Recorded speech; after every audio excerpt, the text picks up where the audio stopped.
Bismillahirrahmanirrahim. Assalamualaikum warahmatullahi wabarakatuh. Kami dari Waalaikumsalam. kelompok 1 akan mempresentasikan final sistem pakar, yaitu web sistem pakar pemilihan prodi dengan pengambilan keputusan metode forward chaining dengan teknologi Bootstrap 4.1 dan PHP native yang disusun oleh Muhammad Dasril Asdar. Yang kedua itu saya sendiri, Ahmad Faisal. Ketiga, Andika Saputra. Keempat, Khairul Umam. Ya, saya persilahkan kepada saudara Khairul Umam. Ya, terima kasih atas kesempatan yang diberikan. Jadi sebelum melanjutkan, di sini kami akan menjelaskan beberapa ada tujuan pembuatan artikel ini. Ada 7 poin. Yang pertama, artikel ini bertujuan untuk mengidentifikasi permasalahan yang sering dihadapi oleh calon mahasiswa dalam proses pemilihan jurusan akademik, termasuk kesulitan dalam menentukan minat, bakat, dan potensi diri. Terus tujuan lainnya adalah untuk menjelaskan konsep dasar tentang sistem pakar dan bagaimana teknologi ini diterapkan sebagai alat pendukung keputusan dalam pemilihan jurusan akademik. Terus artikel ini juga bertujuan untuk menyajikan manfaat yang dapat diperoleh oleh calon mahasiswa dari penggunaan sistem pakar dalam proses pemilihan jurusan akademik, baik dalam hal efektivitas, efisiensi, maupun akurasi. Dan salah satu tujuan artikel ini juga adalah memberikan panduan praktis bagi calon mahasiswa dalam menggunakan sistem pakar sebagai alat bantu untuk memilih jurusan akademik yang sesuai dengan minat, bakat, dan potensi mereka. Tujuan lainnya adalah untuk mendorong penerapan teknologi, khususnya kecerdasan buatan, dalam bidang pendidikan guna meningkatkan kualitas dan relevansi proses pemilihan jurusan akademik bagi calon mahasiswa. Terus tujuan yang terakhir ialah artikel ini juga diharapkan dapat menginspirasi pengembangan lebih lanjut dalam bidang sistem pakar dan teknologi pendukung keputusan lainnya untuk meningkatkan efektivitas dan efisiensi proses pendidikan di masa mendatang. Yang kedua adalah manfaat penelitian. Di sini kami akan menjelaskan sedikit manfaat dari penelitian kami. Di poin pertama ada memberikan pemahaman mendalam. Jadi artikel ini akan memberikan pemahaman yang mendalam tentang permasalahan dalam pemilihan jurusan akademik dan bagaimana sistem pakar dapat menjadi solusi yang efektif untuk mengatasi tantangan tersebut. Yang kedua, memperluas wawasan. Jadi, artikel ini akan membantu pembaca memperluas wawasan mereka tentang konsep dasar sistem pakar dan aplikasinya dalam konteks pemilihan jurusan akademik, sehingga mereka dapat memahami potensi dan manfaat teknologi ini secara lebih baik. Manfaat yang ketiga yaitu membantu pengambilan keputusan. Jadi, artikel ini akan memberikan panduan praktis bagi calon mahasiswa dalam menggunakan sistem pakar sebagai alat bantu untuk memilih jurusan akademik yang sesuai dengan minat, bakat, potensi mereka sehingga dapat membantu mereka mengambil keputusan yang lebih tepat.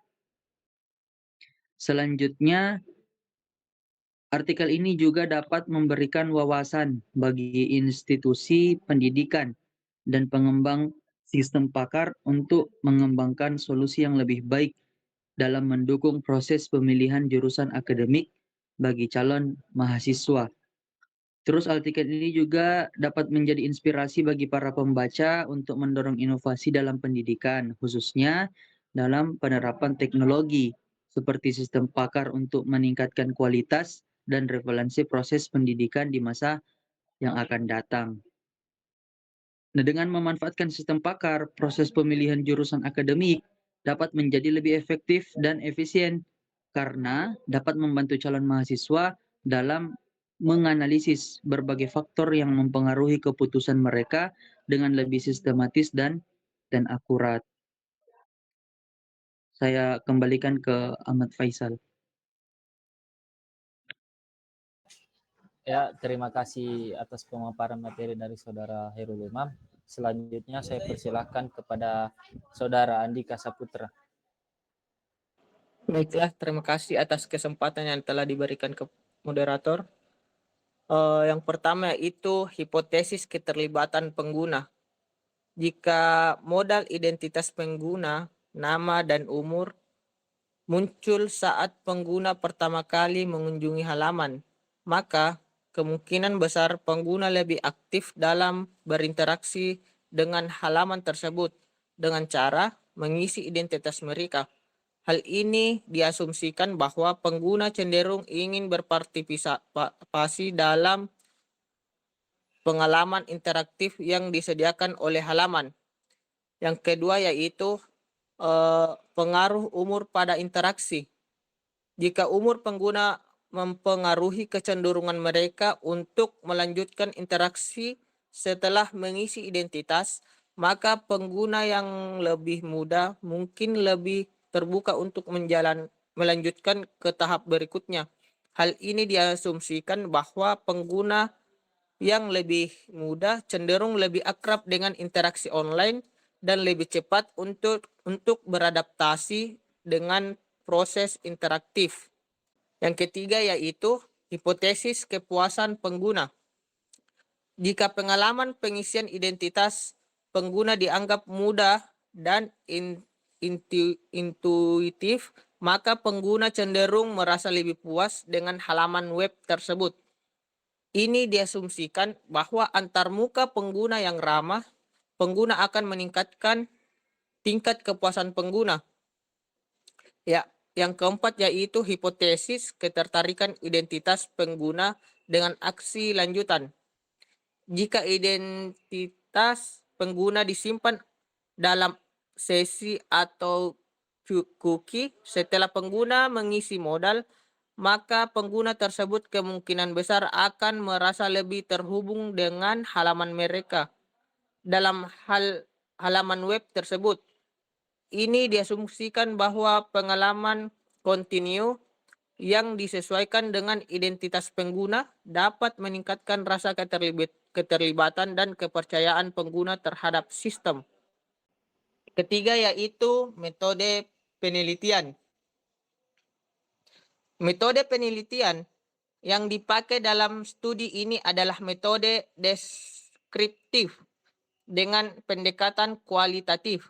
Metode deskriptif dalam penelitian ini ditunjukkan untuk menyusun gambar, yaitu deskripsi tentang situasi atau peristiwa yang diamati. Pendekatan ini bertujuan untuk menyusun pembaruan secara sistematis, berdasarkan fakta-fakta yang akurat tentang karakteristik populasi atau wilayah tertentu. Mode deskriptif dengan pendekatan kualitatif dipilih dalam penelitian ini karena memungkinkan untuk menyelidiki dan memahami fenomena yang dialami oleh objek penelitian secara menyeluruh.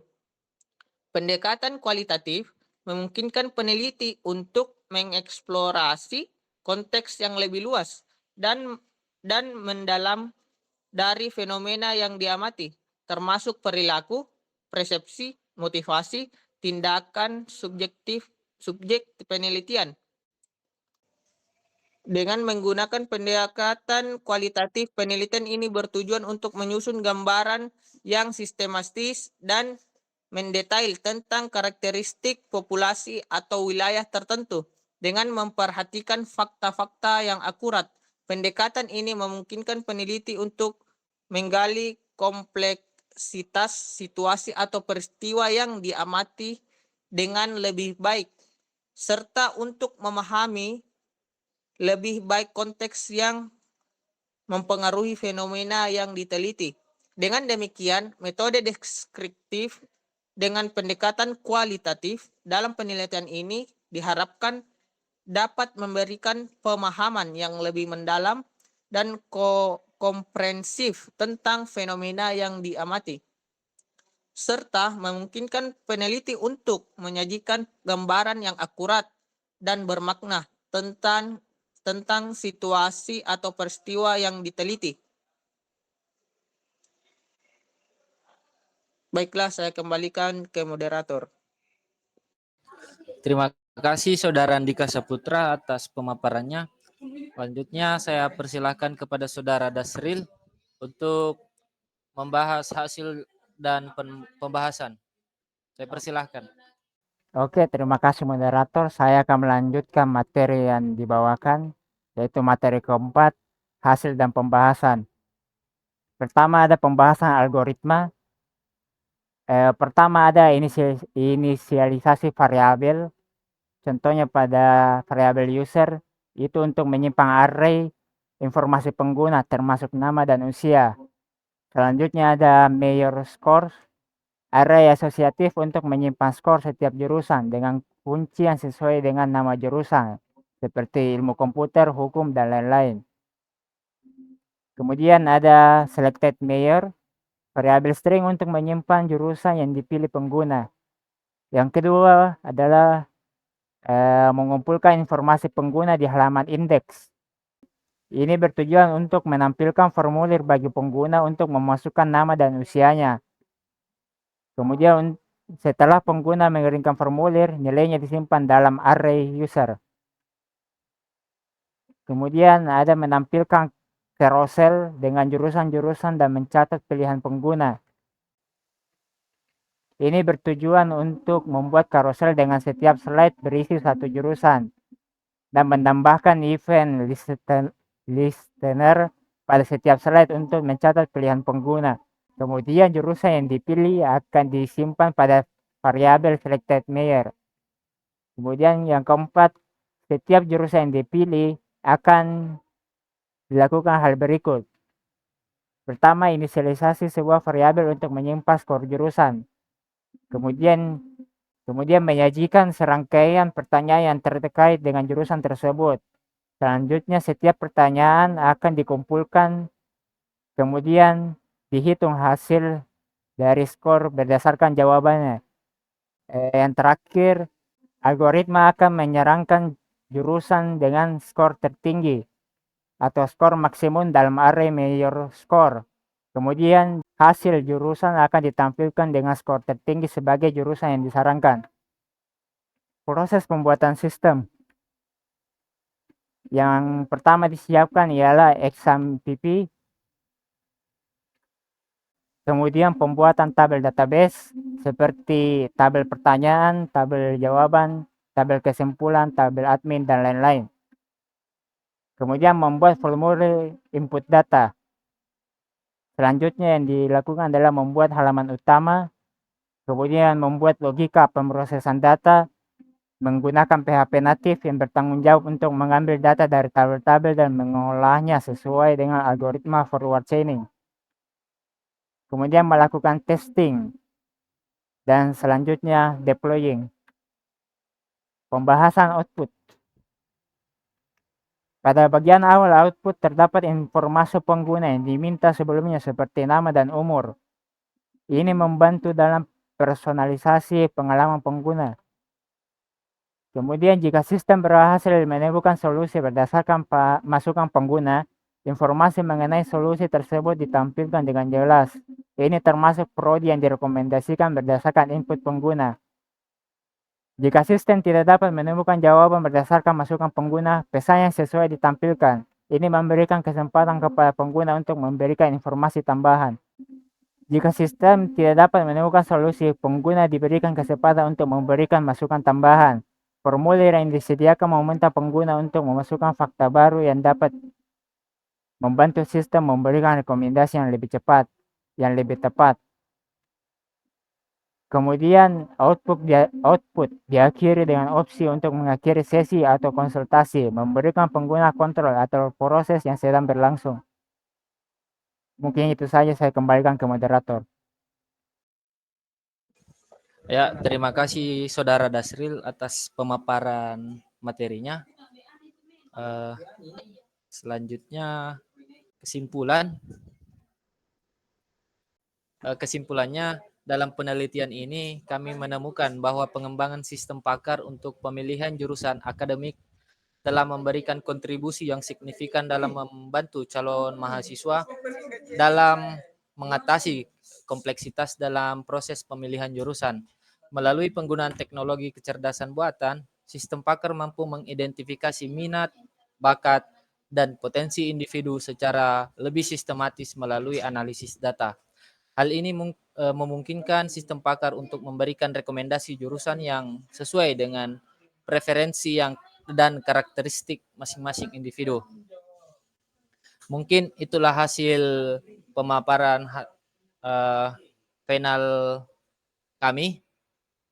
Kurang dan lebihnya mohon dimaafkan. Billahi fi sabilil haq, fastabiqul khairat. Assalamualaikum warahmatullahi wabarakatuh.